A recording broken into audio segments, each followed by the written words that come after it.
You know, it's that time of year again. X's and O's, candies, hugs and kisses. But what about being married at a Super Bowl during Valentine's Day? Good evening and welcome to Give Me a Break. I'm Jonathan Carmody. If you were at the Super Bowl and you saw someone getting married on Valentine's Day, you might have captured this moment which you're about to see. Take a look. Valentine's Day love is in the air in the city of brotherly love. With this tree, Lovebirds after lovebirds got hitched today at Philadelphia's Reading Terminal Market. we had gone out on social media, asked people to tell us their Philadelphia love story. In 12 minutes, we had 10 couples signed up. Gigi and TJ said it was a dream come true. The aura of the city is just incredible, and it's Valentine's Day, and I got married. It's the best day of my life. Chef Beck officiated at each wedding. She usually runs a sandwich shop in the market. Specializing in chicken cutlet sandwiches. That's why I smell like a fryer. As this love fest was going on, another love fest was taking place on the streets of Philadelphia. The parade celebrating the Eagles' Super Bowl victory had more than 1 million revelers. The parade through Center City drew record-setting crowds. I've never experienced a crush of people like this in my life. There it is, the Vince Lombardi Trophy. As the Super Bowl champion, Philadelphia Eagles make their way through the city of brotherly love. Once the players reached the steps of the art museum made famous by Rocky, the party continued. We are the champions! Come on, Philly! All the way!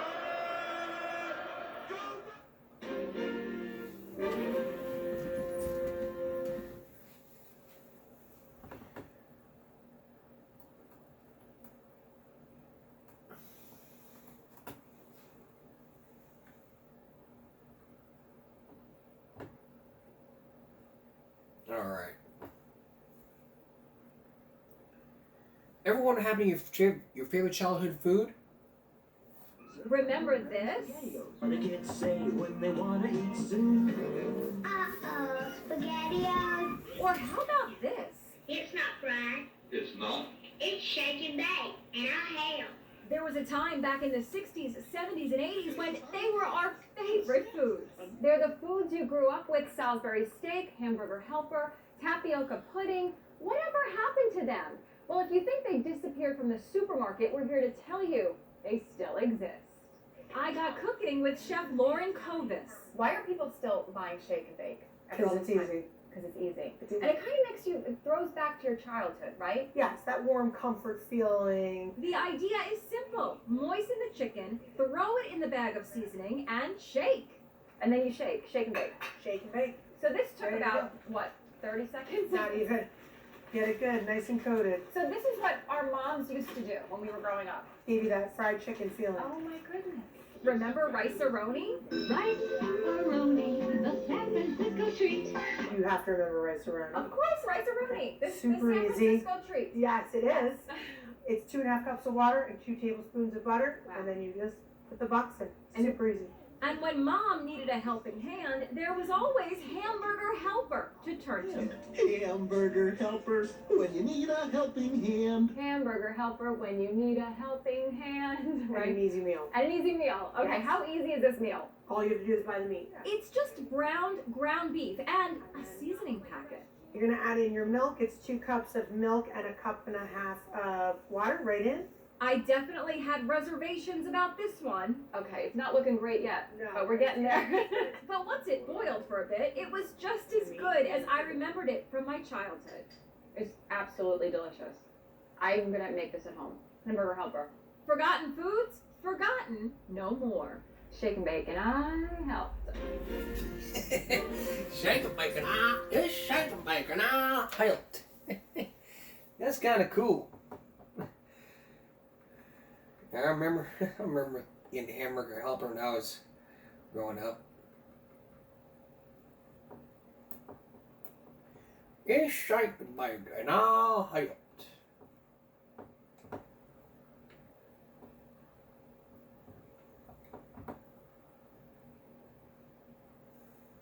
kind of cool. I'm glad we've all remembered those childhood memories, like Tony the Tiger. They're great. You can still find those at those grocery stores. You know, the Salisbury steak. You can find them at any grocery store you can. Just go to Walmart, go to H-E-B, and they'll be right at your front doorstep. All you gotta do is just follow the instructions, and you'll have a perfectly good, healthy meal for you and your family.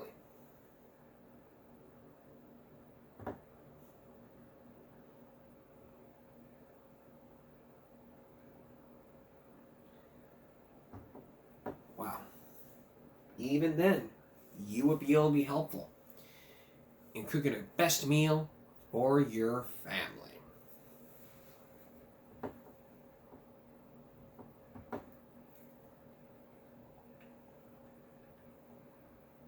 Alright.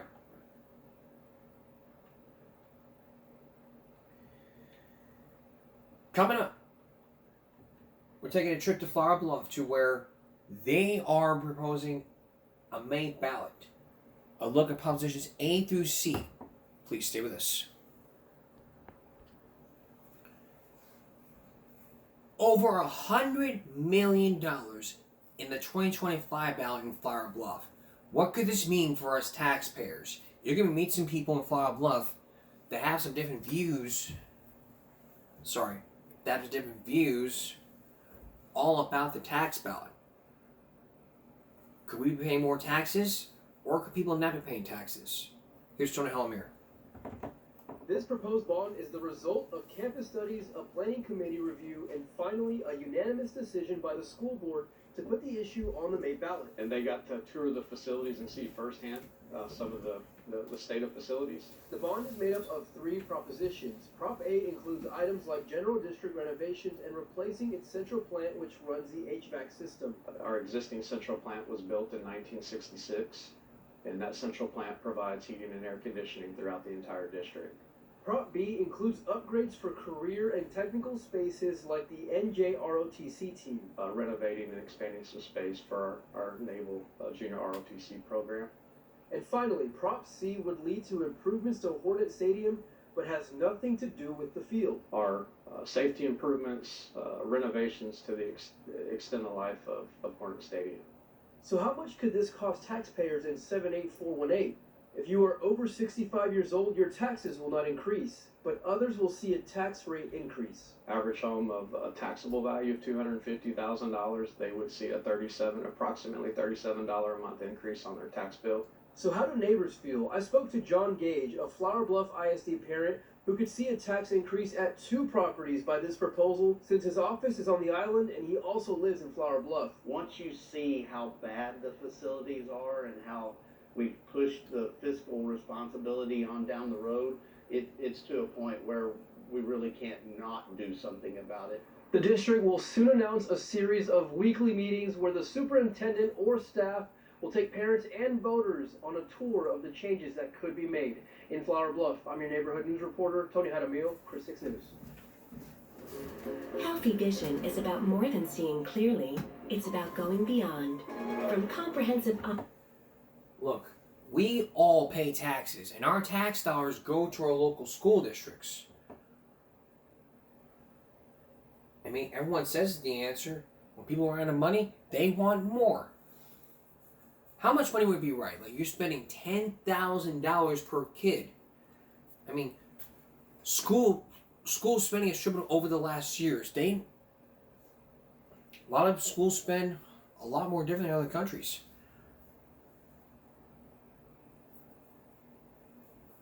The line would go straight up. But student achievement, flat. Graduation rates, flat.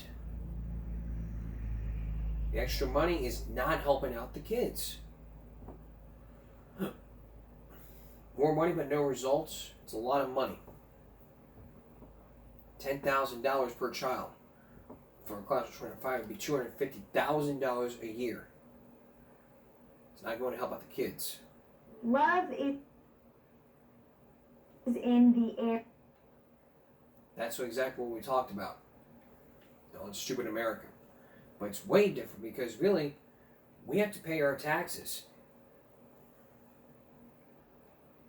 And our tax dollars, like I said, our tax dollars go to the local school district.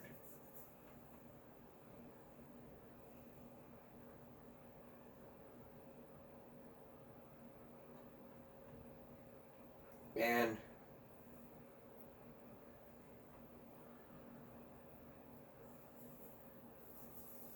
really, you know, you have to make sure that, you know, you get what you paid for. We pay taxes, and our tax dollars go to our local schools. But somehow, no one buys it. They just waste it. They waste it and waste it and waste it and waste it.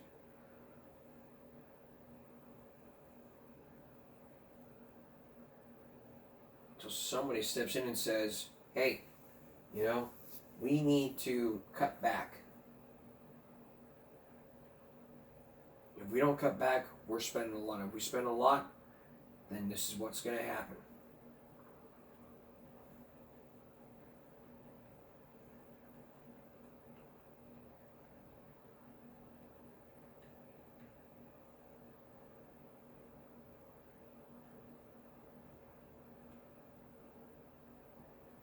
And, you know,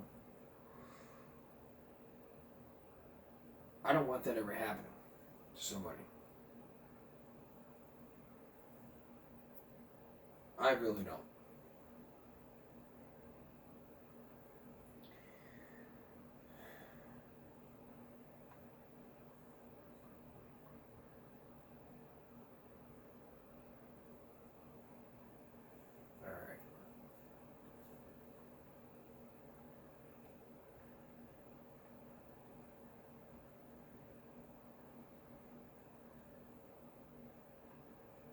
Okay.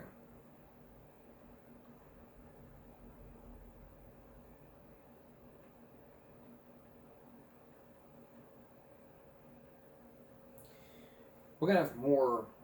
There's more Give Me a Break when we come back. Please do this. It seems that you can't turn on your television these days without somebody trying to persuade you to call a 1-800 number when you realize that's part of a con or a scam. The thing we're talking about here is called Millions Corporation. 1-800 call now. The people you're about to meet say they call that 1-800 number and they probably got scammed. You call the number, you can probably get some Elvis tapes or you can probably get something else. The people you're about to meet say they probably got scammed after calling that 911 call, or they probably never received any dough. So why would this ever happen to somebody? Here's Mike Wallace.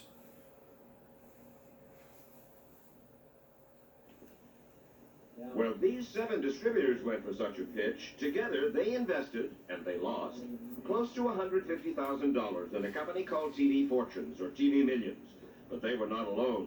The 100 such distributors we were able to contact invested well over $1 million altogether, and not one of them made any money.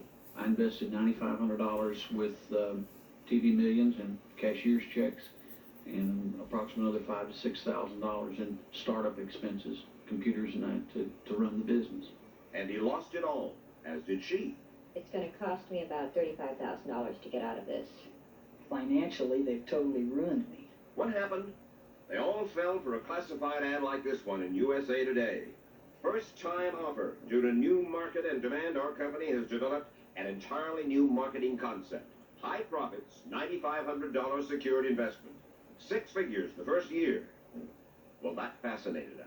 So we sent 60 Minutes associate producer Deborah DeLuca down to Dallas with a hidden camera to find out more. She spent the better part of 2 days in the offices of Tyro Incorporated, which turned out to be the successor to TV Fortunes and TV Millions. She posed as a New York divorcee with money to invest in a new business. And she met Charles Cole, the owner. He is also the man who ran TV Fortunes and TV Millions. The man behind what he calls a new television marketing concept. Here's how it works. For a $9,750 investment, Debbie would become the exclusive New York distributor of a variety of products provided by Cole's company. They would buy TV time and provide a 1-800 television commercial to run in her area. and the products would then be shipped from her home in New York in just a couple of days, instead of making the buyer wait 6 to 8 weeks for delivery from a big central warehouse. A telephone answering service would take the orders. All Debbie would have to do is ship the products out and collect the money. Later, Debbie told us that Charles Cole told her that if she signed on, he would let her in on his latest hot product, the lost Elvis Presley tape. He told me that these were tapes, outtakes from recording sessions with Elvis Presley. Elvis bloopers, he explained them to me, and that they got them. And that once they were able to package them, market them, whatever it is they do with them to get them out to the public, it's going to make us all lots of money. The man in charge of persuading Deborah actually to put up the money was Cole's colleague, Ron Upton. She took her hidden camera in to meet with Upton, too. And he took his time with her. He had an answer for every conceivable question. As one of TV Million's select few distributors, he told her she could expect to make a fortune. If we can't make in New York City your end of this thing somewhere between $500,000 and $750,000, there's something extremely wrong. Ron Upton talks a good game, but the last printed line in the contract states that nothing verbal, nothing he says, only what is actually written in the contract is binding. And when Debbie asked Upton about the specifics spelled out in the contract, he told her not to worry. The contract does say, you pay me and I'll send you the product, but again, we've got to have a little trust here somewhere in this business relationship. And it was trust, plus those spoken promises that sold Scott Robinson when he went to see Ron Upton. I looked the man straight in the eye and I said, Ron, I said, I'm a young man. I've got a wife that's pregnant. I've got a brand new little baby girl. I said, I don't have, I'm going to have to borrow the money for this. I said, I don't want to be a square peg in a round hole. That's my exact thing that I said to him. I said, will this work? And he says, absolutely, you're in the right place at the right time. But when it came time for Ron Upton to deliver on everything he had promised, the distributors found they had a problem. Many found out that the so-called exclusive market area they paid for had often been sold to other distributors too. And if there ever were any lost Elvis tapes or that promised Lee Harvey Oswald confession tape, none of the distributors ever got them. The distributors say that those promised products were just a lure to get them to invest nearly $10,000 apiece. Distributor Eugene Rosano was counting on those lost Elvis tapes. I realize in this country that there's an Elvis Presley fan club, and anything you do with him, you're going to make a few bucks in. So I ultimately got involved based on that. Scott Robinson thought he could make some money through TV Millions too, so he flew down to Dallas for a meeting. And their offices look pretty good. Oh, yes. And, you go knee-deep in the carpet when you walk in and solid mahogany doors and the whole bit. And the interesting thing was, they said that, well, we have a warehouse and we're distributing all these products nationwide. We don't want to have one central warehouse anymore. We want to have individual distributors. And guess what? You're number 4. What do you mean you're number 4? They told me I was the 4th one that they put in. And I was number 4. This was brand new. Really? Brand new, yeah. But a man who used to work inside TV Millions, Tom Gill, says there was nothing brand new about the company or about the way they did business. He says the TV Millions in Dallas and TV Fortunes in New Orleans before that were, in fact, the same company run by the same men, and that Cole, Upton, and another partner, David Lee Griffin, would simply change their company name and move from state to stay out of trouble. What you are saying, effectively, is that Upton, Cole, Griffin are crooks. They're crooks. On a big scale. Definitely. We're talking about interstate fraud. And, Mike, there is fraud there when you misrepresent a product as being a product of yours, and when they ask for that product, you can't give it to them. And that's definitely fraud in itself. While the distributors never received the lost Elvis recording sessions or a Lee Harvey Oswald confession tape, TV Millions did have this ring for distributors to sell. And the commercial featured actress Juliette Prowse endorsing the product. And even she got taken, for Miss Prowse was never paid all the money owed her by Charles Cole for her endorsement. Sure, I love my diamonds, but it's fun to wear my white Siberian cubic zirconia. Actually, there were 2 celebrity-endorsed products that nearly all the distributors did have for sale. The cubic zirconium ring for $19.95, endorsed by Juliette Prowse, and the celebrity collection of 52 sets of earrings for $29.95, endorsed by Britt Eklund. Ron Upton told distributors the jewelry would generate big sales, and he told Debbie DeLuca the same thing about the products he showed her. I'm not sure yet, Debbie, that you understand that when you start dealing with, in a week or two's time, 12, 14, 1600 orders a week, that's the workload. Well, Dwayne Bowman was ready to go. He had the 52 sets of earrings. I sold 7 and got 4 of those returned. So I actually made 3 sales out of 235,000 households. And for this, you lost how much? $15,000. I got 7 orders. 6 of them, Mike, were returned. I made 1 second. We sold about 320 rings. Julia Prowse rings. Julia Prowse rings. And how much a ring? At $19.95. But the key was 219 of them, I believe. 219 ended up undeliverable. They were undeliverable because customers either weren't there to pay or refused to pay, or they didn't have the money to pay the COD charges, and so distributors were flooded with returns. Did Upton warn Debbie about this problem? Returns are really virtually non-existent in this business, Debbie. I can't believe that somebody would say that, knowing anything about this business. Ron Blauer says returned COD orders are a huge problem. He runs Eichhoff and Company in Chicago, the biggest, most successful direct response television agency in the country. You've probably seen his commercials for Time Life Books, Sports Illustrated. The direct response business today are Fortune 500 companies, reputable companies who care about their reputations. That's the direct response business, not this. That's not where the business is today. Like Blauer's, Charles Cole has a lot of experience in the direct response business, but his experience is totally different. Way back in 1983, he was sent to prison for defrauding investors in a direct marketing scam in Mobile, Alabama. We had talked to Cole on the phone several times, but we wanted to meet him face-to-face, on camera.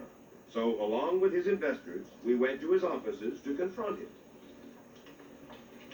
Mr. Cole, or Mr. Upton, please. Your name? My name is Wallace. Hi, I'm Eugene Rosado. I'm a distributor of yours. I want to see Ron Upton. The people at Tyro were not glad to see us. Rob, my name. You're a secretary. Right, I am. I'd like to see Mr. No, Ron. look here. It soon became apparent that Mr. Cole had fled from his office. No, there's no room for him in here. He wasn't in the closet. Fled the coop. Where'd he go? Back here, right? Perhaps he'd locked himself in this office. I would think, Mr. Cole, I just talked to you on the telephone, or Mr. Upton, or Mr. Griffin, that you would want to come out and meet your distributors. What are you afraid of? But it turned out that it wasn't Charles Cole or Ron Upton holed up in this office at Tyro. It was their old partner from TV Millions, David Lee Griffin, a man who had told us on the telephone that he had nothing to do with Charles Cole anymore. This is Charles Cole. Britt Eklund. That's Ron Upton right there. That's their philosophy of life right It's there. their philosophy of business. Later, the police came to ask us to leave, but they could not entice Mr. Griffin to come out of that office either. Just stay in there. Just stay in there. We weren't finally able to reach Mr. Cole on the telephone from the office he had deserted. He'd apparently run down the back stairs just as we arrived. Are you afraid of answering questions? Is there something that you are ashamed of? Well, then, it would seem to me that a grown man in business who is asking people in USA Today to put up $9,750 in a secured investment would certainly be willing to come to his own office and sit down with his own distributors from previous business enterprises and answer what questions they have or answer their allegations. Let me repeat what you've just said to me. If we can find any place that you have not lived up to the agreement, you will be sure happy to make it right for the distributors. If they're your distributors. If they were legitimate businessmen, they would come out and try to negotiate or try to do something that would work out a satisfactory arrangement with all of us. That's the whole point. If they were legit, they'd come out and show their faces. Later, Charles Cole told us by telephone that he planned to close the Tyro offices. We waited for Cole or Griffin or Upton to come to work the next day. Cole and Upton did drive up to the building, but they wouldn't get out of their car. Instead, they sent their son with a rental truck to move out a few files and some furniture. But it's uncertain whether or not they have actually quit the TV direct response marketing business. As we sit here right now at this time and this date, several people are making decisions to get involved with this company or they're just going to lose their money. Whatever needs to be done to stop these individuals from doing this to any other family or anybody else, it needs to be done today. The men who ran TV Fortunes and TV Millions, Charles Cole, Ron Upton, and David Lee Griffin, are still in the Dallas area, and they are currently being investigated by the FBI, the IRS, and by postal authorities. And Wayne Boland and a group of fellow investors have filed a $6 million lawsuit against TV Millions for breach of contract. Wow. Just wow. Not only words, but wow. Next, would you ever be falsely accused of a murder that you did not commit, and yet police say you did, while the people say that you did not do it? It happened in Texas, in a small town in Texas, and Morley Safer will explain. Please stay with us. Here's something to think about. Would you ever be accused of something that you did not do, and then get a life sentence without parole? Think about it. Your loved one did something he didn't do,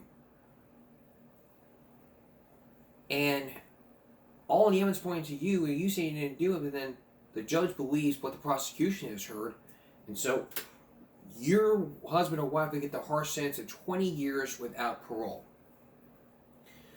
Well, that's exactly what happened to this man. His name is Len L. Jeter. Back in the 1980s, he was accused of robbing a Kentucky Fried Chicken restaurant in Texas. He was sentenced to life in prison without the possibility of parole. Tonight, you're going to meet Len L. Jeter, and you're going to see the work that 60 Minutes has done over the 7-month period, looking into the files, talking to the victims, and talking with the prosecution. After the story, we'll give you an update about the story, and later on, we're going to introduce you to another Len L. Jeter, a different person that was given a life sentence, but falsely accused of something that he did not do. But first, here's Morley Safer. Did you ever hold up anyone? No, sir. I never hold up anyone. Did you ever steal anything? No, sir. Why you? Sir, only thing I can say is I can only assert the fact that maybe it had to be jealousy because I was in a small town. I had only been there 6 months and I had a good job. It's a predominant white town. What did you do with your time off when you weren't working? Well, I was a member of the library club there in Greenville. I was on the softball team. I read a whole lot because I was preparing to enter school maybe next year, the following year, 83, to work on my master's. I have absolute 100% confidence in the conviction of Len L. Jeter as being the correct person who robbed 5 people at gunpoint at a Kentucky Fried Chicken store in Balk Springs, Texas. Dallas County prosecutors Ken Carden and Randy Eisenberg say they are convinced he is guilty. They told the jury that Jeter was an outlaw, known to the police, a hardened criminal beyond rehabilitation. In fact, there is not a shred of evidence that Jeter had any police record anywhere. Are you satisfied there's no police record now? I'm satisfied that he has no record of final convictions anywhere in the United States. Are you satisfied that he has a good reputation? No. I'm satisfied that he had a good reputation among those people at E-Systems, but that's what comes from being a Dr. Jekyll and Mr. Hyde. We have people who do rob for fun, and Len L. Jeter, I think, is one of them. That, my friend, is a prosecutorial hallucination. Ed Siegel, Len L. Jeter's court-appointed attorney. There's no kind of quirk in his character that's shown itself to anybody that knows him. There's no way they can sustain that. Those people who knew Jeter, his business associates at E-Systems, do not believe he could have done something like this. They insist he is innocent. He had never been in trouble before. He did not have a police record. He would work late at night, after work, and go home. He didn't go crowd around at night or anything else. So, it just wasn't his character to do anything like they was accused of doing. Here's an innocent man who got convicted and sentenced to life imprisonment, and we've now found out after the fact that the evidence that was offered was false. How did it all happen? Could Lenell Jeter have been a successful engineer who went out to rob fast food restaurants on his lunch hour, or coffee breaks, or after work? It all happened with the armed robbery of this Kentucky Fried Chicken restaurant in Greenville, Texas, on August 9, 1982, by a young black male. The detective investigating was Lieutenant James Fortenberry of the Greenville Police. By his own admission, he was hurting for leads. So he had the local paper appeal to anyone who'd seen any strange vehicles in the vicinity of the restaurant to contact him. Fortenberry got a call from a white woman who lived across the road from this park in Greenville. She said she'd seen a black man park his car roughly where our car is parked, park it there a number of times. She became suspicious. The car had South Carolina license plates. Now this park is some distance from the robbery, a good 3.5 miles. Fortenberry considered this a major lead. He traced the license plate, and the car turned out to be owned by Lenell Jeter. Well, that's my favorite reading place and place of meditating. It is a public park, and I usually go there and relax and feed the ducks because it's near the water and it's comfortable. But must I be suspicious because I go to a public park and read? That doesn't make any sense. Fortenberry not only considered Jeter a suspect in the Kentucky Fried Chicken robbery in Greenville, but he called the police in Plano, Texas, to tell them he might have a suspect for a similar robbery there. The Plano police told the police in Garland, Texas, that Jeter might be a suspect for a robbery there. Well, suddenly, Jeter's picture was being circulated as a suspect in robberies all over the Dallas region. Whatever started the investigation, once Lenell Jeter's photograph began showing up in lineups, he began to be identified. 2 weeks after Lenell Jeter's photo began being circulated, there was a rash of 3 armed robberies: a Taco Bell, a mugging in a drugstore parking lot, and another Kentucky Fried Chicken, this one in Balch Springs, Texas. The day after that, Lenell Jeter was arrested and charged with all 3 robberies. There was some talk of plea bargaining, but Jeter refused, maintained he was innocent, was tried swiftly, found guilty, and sentenced to life for the Kentucky Fried Chicken robbery at Balch Springs. Besides 5 eyewitnesses to that robbery, 2 other eyewitnesses for his other alleged crimes were produced at the trial.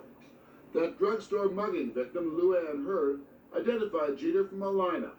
Not a live lineup, but an assembly of 6 mugshots of black men, one of them Lenell Jeter. But that was the second photo lineup police showed to Lou Ann Hurd. The first one they showed her came from E-Systems. It showed all 6 young black engineers from South Carolina, Lenell Jeter included. His picture was in that lineup, and she's saying, I've never seen him before. Then they come back in with another lineup and said, have you ever seen any of these men before? And she says, yeah, I've seen that one, and it's Lenell Jeter. Of course, she doesn't know whether she's seen him in the robbery or whether she's seeing him from, she's recognizing from that spreadsheet that she just saw a few days earlier. You were shown 2 photo lineups. Yes, sir. Now, and you didn't recognize Jeter in the first one, Yes, sir. but you did in the second one. Yes, sir. How come? How come you didn't recognize him in the first one? He wasn't there. He wasn't in the photographic lineup, the first one. You know he was. He was in that first lineup. There were 6 black engineers from the E-Systems. That was that first lineup. And he was there. But how can you account for that, missing him in that first lineup? I don't really believe I did. If I were looking at the photographic lineup that Lou Ann Hurd was first shown, black and white photographs of 6 individuals, I don't know if I could pick Lenell Jeter out of it myself. I mean, it's a very difficult lineup to pick him out of. In fact, she did pick him out of that lineup, and she picked him out of a color photographic lineup. She didn't even know he was in the first lineup. And I told her yesterday, she said, no, he wasn't in that first lineup. I said, yes, he was. That was the E-Systems personnel photograph. The black and white photographs. I couldn't pick Lenell Jeter out of the black and white photographic lineups either, but she had no problem with the color photographic lineup picking him out. That's not quite accurate. Both lineups shown to Lou Ann Hurd were black and white. She had no problem picking him out in the courtroom. The only black person in the court was the only black person sitting at the counsel table, and there was no question as to who the defendant is. Because the prosecution told them they had overwhelming evidence of Jeter's guilt, because so much plea bargaining goes on in criminal court, Siegel assumed that Jeter would plead guilty, perhaps even thought he was guilty himself. But when Jeter absolutely refused to plea bargain, Siegel began to believe in him. But then, on a Thursday afternoon, Siegel was told his case would be first up on Monday. He had barely one working day to prepare a defense. My investigator, over the weekend, went to Greenville, Texas, and came up with alibi witnesses that showed Linnell Jeter could not possibly have committed this crime on Monday because he was at work on that day. When I got that information, I got it by a telephone call over the weekend. I had absolutely no opportunity to talk to the people in advance. But when I did get that information, I thought that I would go over and talk to the prosecutor about it and talk to Judge Lyon about it. Siegel asked the judge for a delay of a week, that he needed time to find witnesses who would place Linnell Jeter at work at the time of the Balch Springs Kentucky Fried Chicken robbery, a robbery that happened at 3:20 p.m., right in the middle of Jeter's working day. The judge refused to delay the trial. If we had another week, obviously we would be able to get all the witnesses who saw Linnell Jeter at work on that Monday. There was only one defense witness that put Linnell Jeter at work at the time that the robbery was committed, and he contradicted Linnell Jeter.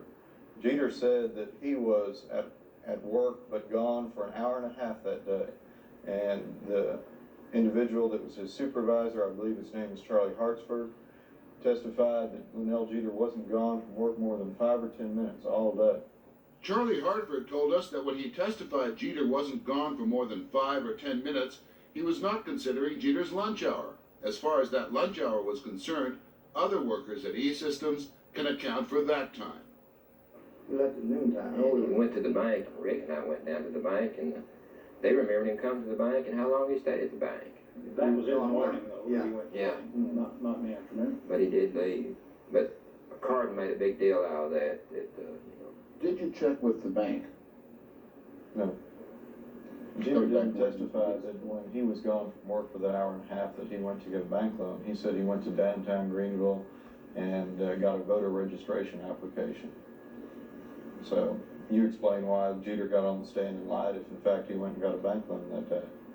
Linnell Jeter was not lying. He did tell the court he went to the bank. Page 300 of the trial transcript. Jeter is asked, "Did you go into downtown Greenville during the lunch hour?" Answer, "That's correct."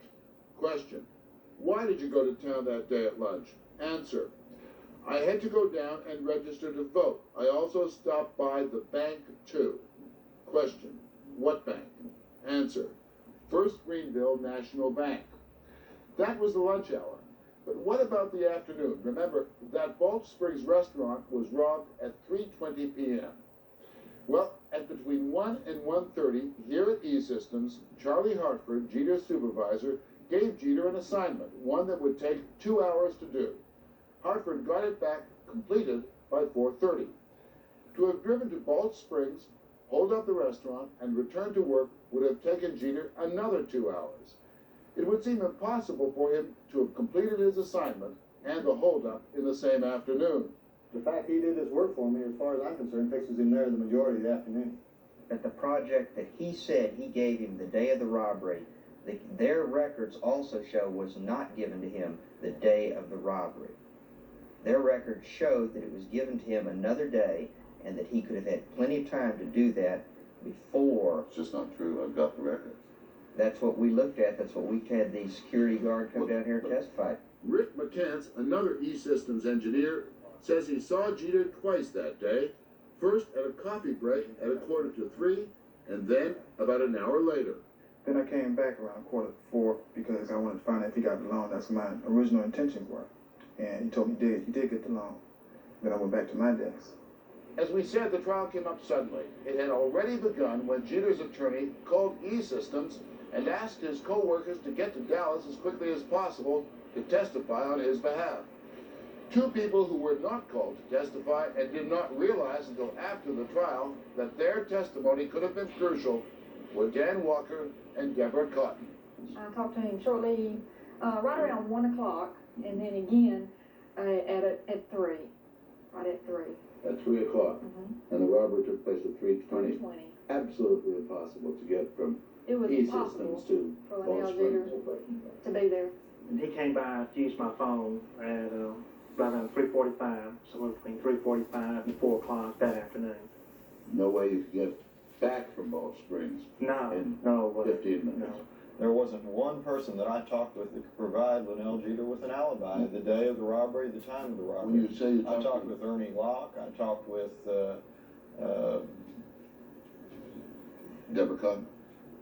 no, Deborah Cotton was here in the hallway during the trial. She wasn't called as a witness by the What defense. about Walker? Walker, I don't know whether Walker was in the hallway or It's not. Dr. Hartford? No, I talked with another supervisor by the name of,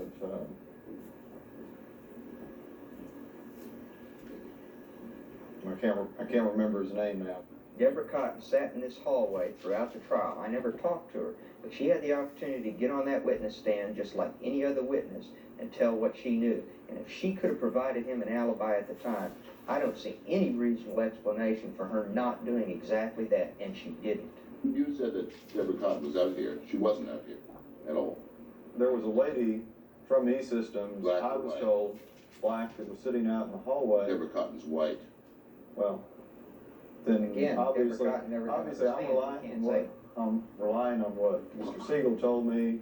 to be out Deborah in the Cotton, hallway. who places Linnell Jeter at his desk at 3 o'clock, was not out here. It was not spoken to, as far as I understand, by you or your investigator in advance of the trial. Mr. Walker, who places Linnell Jeter there around 3:45 to 4 o'clock, impossible. He could have committed the crime. Talk to him. He used his phone. Linnell Jeter used Walker's phone at his desk between 3:45 and 4. You didn't talk to them. You didn't send anybody out there to try in any way in a highly questionable case with no physical evidence. So maybe we're wrong on this one. That's simply not true. We sent Artie Christian out there. Did he talk to Deborah Cotton? Well, I don't know who he talked to. Artie went out there, he talked to... You don't know who your investigator talked to? I know that he asked, did anyone out there have any indication to show that Linnell Jeter actually had an alibi, actually was at work at 3 o'clock when the robbery I went believe down? that your investigator spent most of his time with the security people at E-Systems. I invite you to interview my investigator I will. and talk to him about what he did. Did you talk to Deborah Cotton? No, Did you talk to Mr. Walker? no, Did you talk to Mr. Hartford that day?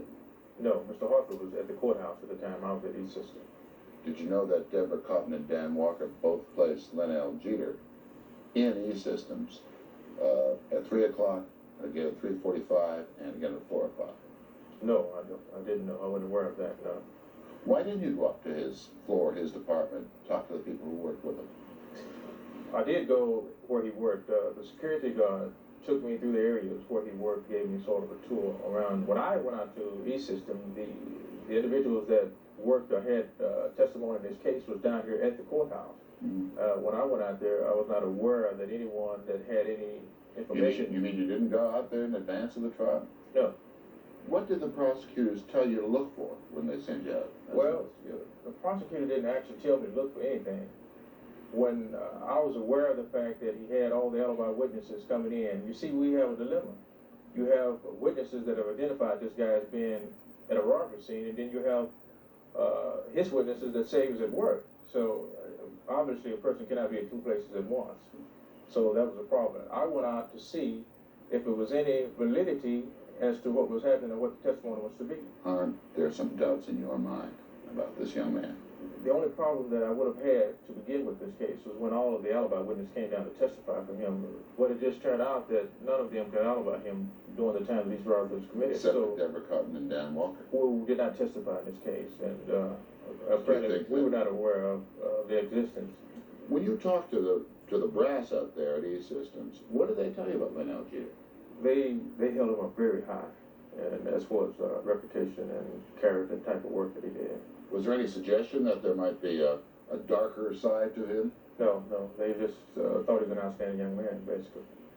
If I had any evidence subsequent to the trial to show me that Linnell Jeter was innocent, I'd ask for at least an investigation. I'd send Artie back out there and we'd find out about it. None of the evidence that's come to my attention since the trial, before the trial, or during the trial shows me anything except that Linnell Jeter is guilty of this offense. The story will continue after this.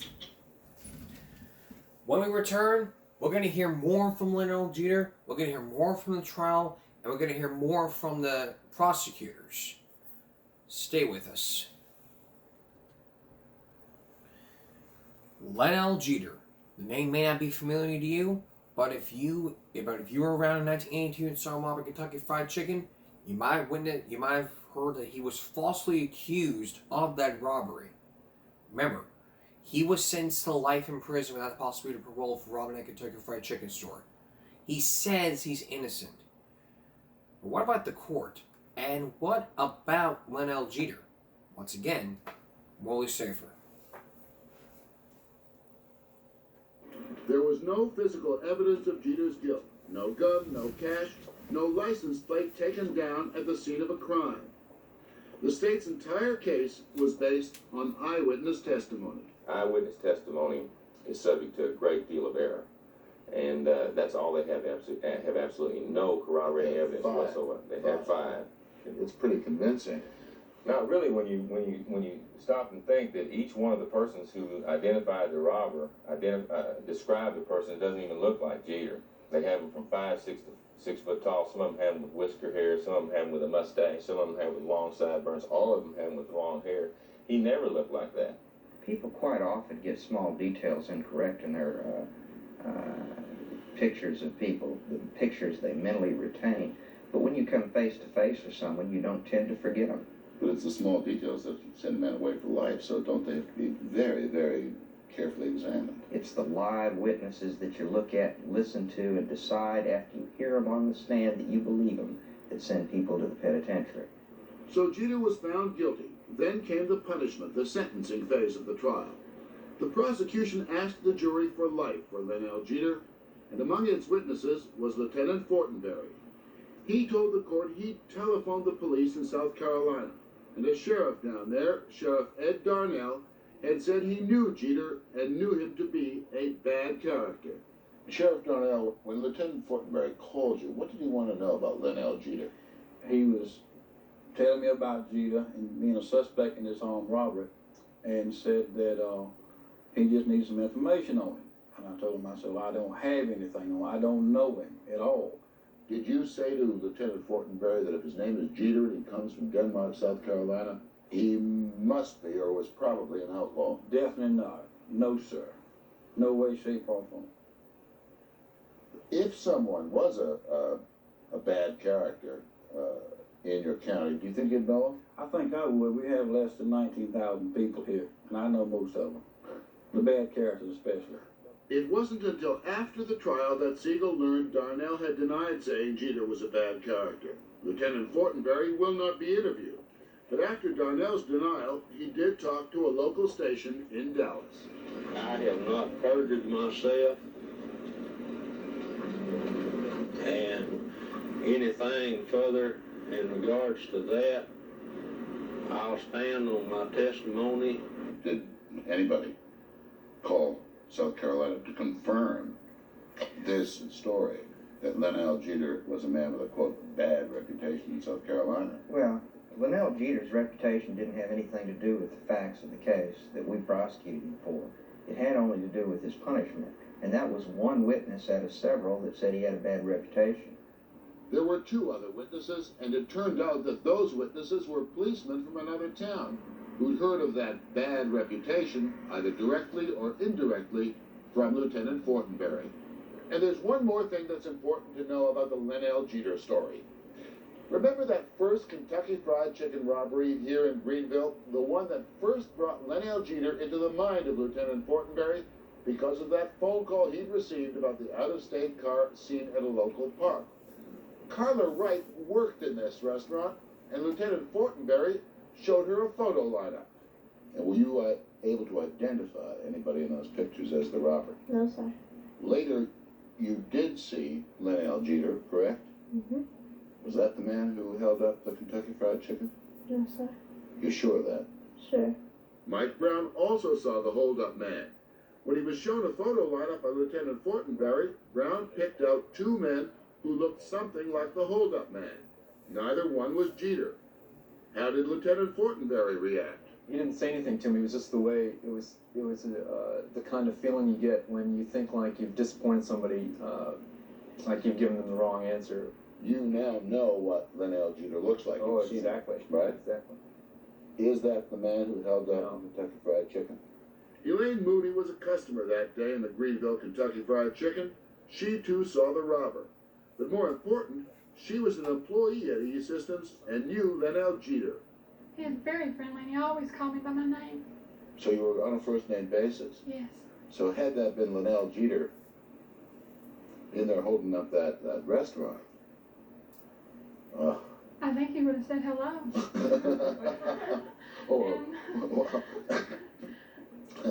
And I don't think he would have continued on the ride the place. Right. So you're absolutely, what, 100% positive it was not Linnell Jeter who held up that restaurant? Absolutely. So all the eyewitnesses of the Greenville holdup cleared him of that robbery, and the police did not press charges. But it was that robbery that put his name and his face into the criminal justice system. And all because his car was seen with out-of-state plates in this Greenville park. The phone call reporting that car set off a chain of events that ended with a door slammed shut on the life of Linnell Jeter. I've received no justice. No justice at all. I haven't received anything close to justice. I consider myself a hostage. Actually, I do consider myself a hostage in the house of injustice. Whether or not Linnell Jeter is innocent, there are so many reasonable doubts about his guilt and doubts about the trial and investigation that many feel at the very least he deserves a new trial. The NAACP joined the defense in a request for a new trial, which was denied by the same judge who tried Jeter originally. They filed an appeal, and the FBI has investigated to see if Jeter's civil rights have been violated. No decision yet on that. After Jeter's trial, he was given a polygraph test. The examiner said Jeter showed deception, but refused to say whether or not he thought Jeter had failed, and he refuses to release the test to Jeter's lawyer so that it can be examined by another expert. Jeter did pass another test, one using drugs and hypnosis. And finally, the South Carolina legislature and the state attorney general have asked the Texas attorney general, Jim Maddox, to look into the case of Linnell Jeter. Mr. Maddox has problems of his own. He's under indictment for commercial bribery. Meanwhile, Linnell Jeter remains in jail, possibly for life. He was out of jail.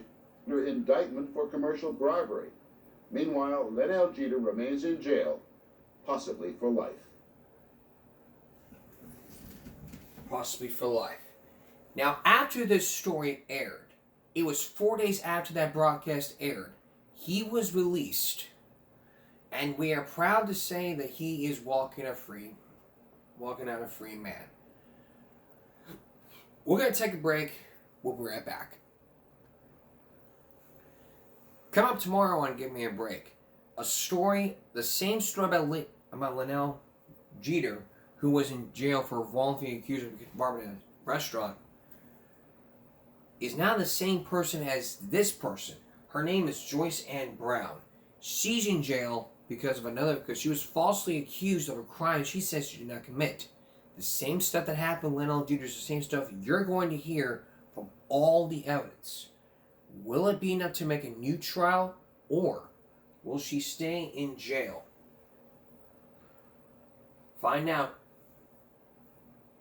on our next, on Saturdays, Give Me a Break. And next week, we have a story all about,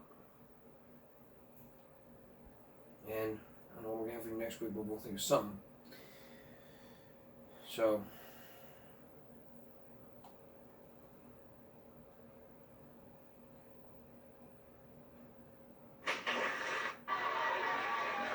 Here's a nice dialogue about Steve Wilkos telling people to stand up.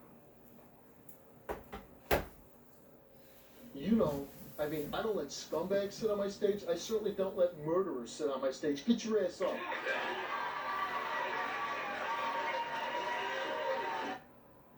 First of all, you have to stand up. Stand up, please.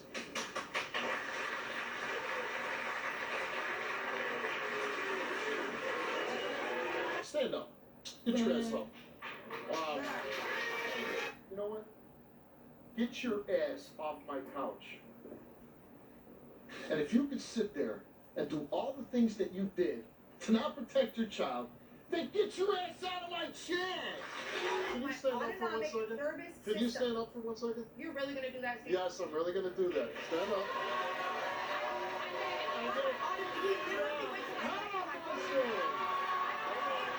Get off your ass and get off your ass. Stand up. Stop. Get your ass up. No. Get your ass up. Your daughter's here to confront you. You know what? You get your ass up, Miss Cottontail. Get your butt out of my chair. Someone, respectfully, every one of you, to stand up right now. I want you to stand up.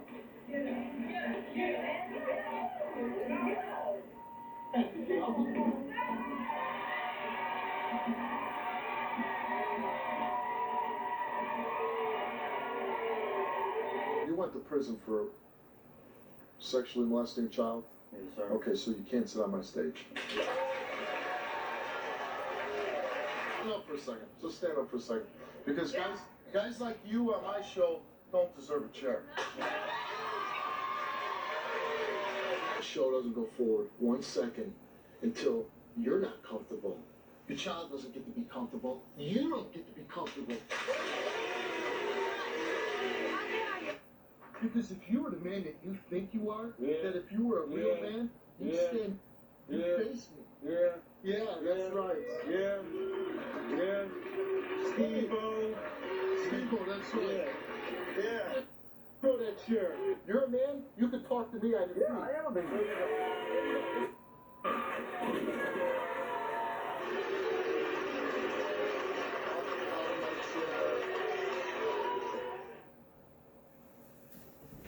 Wow. Throwing stuff. Get out of my chair.